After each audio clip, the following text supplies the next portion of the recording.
ഇന്ത്യയുടെ തിരിച്ചടിയിൽ തകർന്ന് തരിപ്പണമായ പാകിസ്ഥാൻ ഏതായാലും പഠിച്ച പണി മറക്കുവാൻ ഉള്ള തയ്യാറെടുപ്പിലല്ല എന്ന് തന്നെയാണ് പുതിയതായി പുറത്തു വരുന്ന വിവരം. അവർ ഭീകര പരിശീലന ക്യാമ്പുകൾ ആരംഭിച്ചിരിക്കുന്നു, പരിശീലനം തുടങ്ങിയിരിക്കുന്നു. അത് പാകിസ്ഥാനിലോ ഇല്ലെങ്കിൽ പാക് അധിനിവേശ കാശ്മീരിലോ ഒന്നുമല്ല. ജെയ്ഷെ മുഹമ്മദിന്റെ നേതൃത്വത്തിൽ മ്യാൻമാറിലും ബംഗ്ലാദേശിലുമായിട്ടാണ് റോഹിംഗ്യ മുസ്ലിങ്ങളെ പരിശീലിപ്പിക്കുന്ന ക്യാമ്പുകൾ ആരംഭിച്ചിരിക്കുന്നത്. ഇതിന്റെ ഇന്റലിജൻസ് റിപ്പോർട്ടുകളും ഫോട്ടോകളും ഇപ്പോൾ പുറത്തു വന്നിരിക്കുന്നു.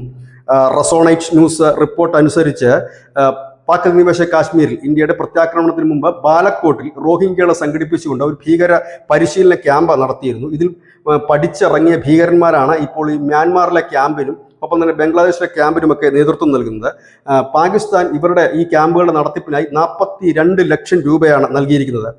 ഇവരെ ഉപയോഗിച്ചുകൊണ്ട് കാശ്മീരിലും ദില്ലിയിലും ഹൈദരാബാദിലുമൊക്കെ ഉള്ള റോഹിംഗ്യൻ അഭയാർത്ഥികൾക്കിടയിൽ ഭീകരവാദം വളർത്തിയെടുക്കുകയും ഒപ്പം നമ്മളുടെ മ്യാൻമാറുമായി ചേർന്ന് കിടക്കുന്ന മണിപ്പൂർ, മിസോറാം, നാഗാലാൻഡ് എന്നിവയിൽ ഭീകരപ്രവർത്തനം നടത്തുകയുമാണ് ലക്ഷ്യം. ഇതിനിടെ കലാപത്തിന്റെ ഒരു പ്രശ്നം നിലനിൽക്കുന്ന ഇടങ്ങളാണ് ഈ മണിപ്പൂരും നാഗാലാൻഡും മറ്റുമൊക്കെ.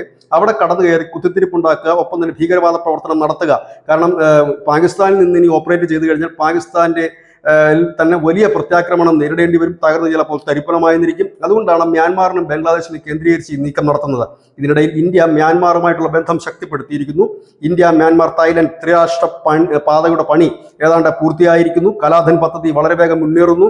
ആക്ട് ഈസ്റ്റ് പോളിസിയുമായി കേന്ദ്ര സർക്കാർ മുൻപോട്ട് പോകുമ്പോൾ മ്യാൻമാറുമായിട്ടുള്ള ആ ഒരു ധാരണയും ഒപ്പം തന്നെ ബന്ധവും ശക്തിപ്പെടുത്തുകയാണ് ഇന്ത്യ ചെയ്യുന്നത്. വളരെ ജാഗ്രതയോടുകൂടി തന്നെയാണ് ഈ നീക്കം ഇന്ത്യ മുൻപോട്ട് കൊണ്ടുപോകുന്നത്. ഏതായാലും പാകിസ്ഥാൻ അവർ പഠിച്ച പണി മറ്റൊരു രാജ്യത്ത് പയറ്റിക്കൊണ്ട് ഇന്ത്യക്കെതിരെ ഭീകരവാദ പ്രവർത്തനം നടത്താനുള്ള ഒരുക്കത്തിലാണ്. ഇത് കൂടുതൽ പ്രശ്നങ്ങൾ സങ്കീർണമാക്കുകയുള്ളൂ എന്ന് തന്നെയാണ് നയതന്ത്ര വിദഗ്ധർ കരുതുന്നത്. News desk, news India Malayalam.